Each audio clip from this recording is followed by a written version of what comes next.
Bonjour et bienvenue à toi sur Je t'apprenti Witch. Ici, on explore ensemble l'ésotérisme, la cartomancie et le développement personnel, toujours avec bienveillance et curiosité. Aujourd'hui, je vais te présenter un tirage mensuel que j'ai découvert sur le compte Instagram de Mélusine. Elle a partagé rapidement la convention du tirage, mais sans préciser la disposition des cartes, ni si elles sont tirées face visible ou cachées. J'ai donc adapté cette pratique selon mes préférences. Ce tirage permet de comprendre les grandes tendances et d'identifier les énergies sur lesquelles s'appuyer.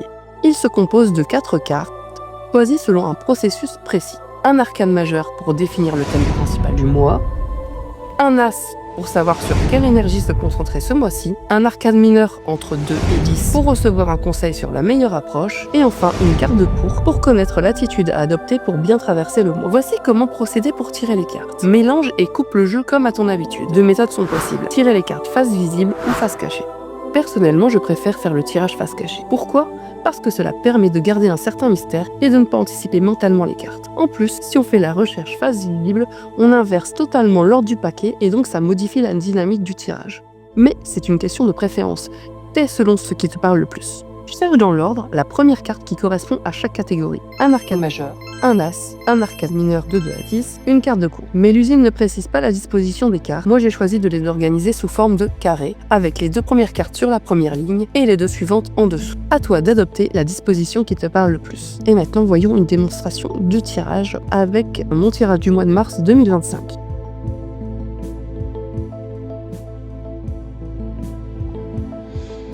Allez, c'est parti pour une démonstration. Donc j'ai pris mon tarot Histoire de sorcière et je vais battre les cartes.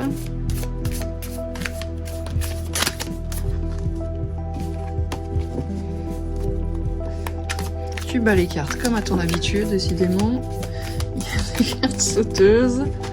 Il a envie de parler.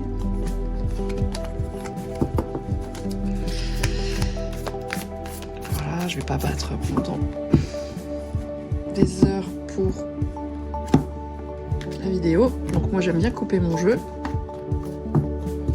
mais toi tu fais comme tu aimes. Et donc maintenant, comme je l'ai précisé, moi je préfère le jeu face cachée pour retourner une à une mes cartes, et on commence. Donc on recherche l'arcane majeur, le premier qui va se présenter pour le thème du mois. L'empereur, ça y est, on est tombé rapidement, voilà. J'arrête. Maintenant, je cherche un as pour l'énergie sur laquelle me concentrer. As de coupe, voilà, c'est bon, rapidement.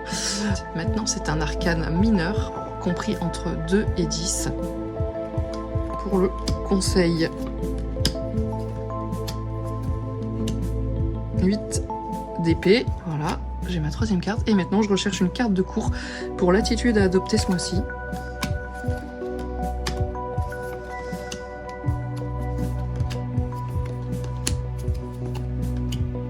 Et roi de pentacle. Ouais, voilà. Ainsi, tu as tes 4 cartes. Moi, j'aime bien les mettre comme ceci.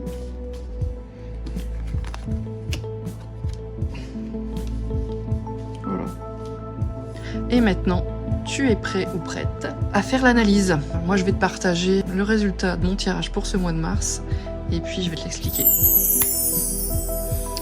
Donc moi, pour l'arcane majeur, je suis tombée sur le diable. Donc pour moi, le mois de mars sera placé sous le signe du shadow work. Il s'agit de travailler sur mes schémas toxiques, mes attachements néfastes ou encore mes mauvaises habitudes. Et pour moi, ça fait particulièrement écho à mes objectifs actuels. Notamment mon désir de mieux prendre soin de moi et de ma santé, et du coup de changer certaines habitudes.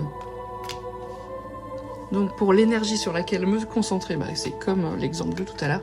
Je suis tombée sur l'as de coupe. Donc quand on regarde le livret, cette carte parle d'amour, de paix et de guérison. Donc il s'agit de me traiter avec bienveillance, d'accueillir mes émotions, de cultiver une énergie positive. Et cette carte, elle vient aussi en complément du diable, parce qu'elle rappelle qu'un travail d'introspection, ce n'est pas seulement signe d'auto-jugement sévère, mais aussi c'est un processus d'acceptation et de guérison. Donc cette carte, elle fait vraiment écho au diable. Et c'est pour ça aussi que je l'ai interprété comme j'allais faire du travail sur mon shadow work et mes mauvaises habitudes, et pas seulement me dire Oh là là, je vais dépendre de schémas toxiques ce mois-ci, etc. On passe à la troisième carte, donc un conseil pour bien traverser le mois avec le 10 de Pentacle. Donc cette carte invite à apprécier ce que l'on possède sur tous les plans, matériel, émotionnel, relationnel. Et le livret mentionne aussi que cette carte encourage à profiter pleinement de ce que l'on a et à prendre conscience de l'abondance déjà présente dans notre vie. Il est aussi question d'équilibre entre travail, loisirs et relations, et cela rejoint mon intention d'instaurer des habitudes plus saines en prenant soin de moi, mais aussi en trouvant du plaisir dans mon quotidien. Et enfin, l'attitude à adopter avec le roi de coupe. Donc ma manière d'aborder le mot doit être celle du roi de coupe, et c'est maîtriser mes émotions sans les refouler, prendre du recul tout en étant présente pour les autres. Ce roi est un guide qui montre qu'il faut savoir naviguer entre l'intelligence émotionnelle et le discernement sans tomber dans l'excès.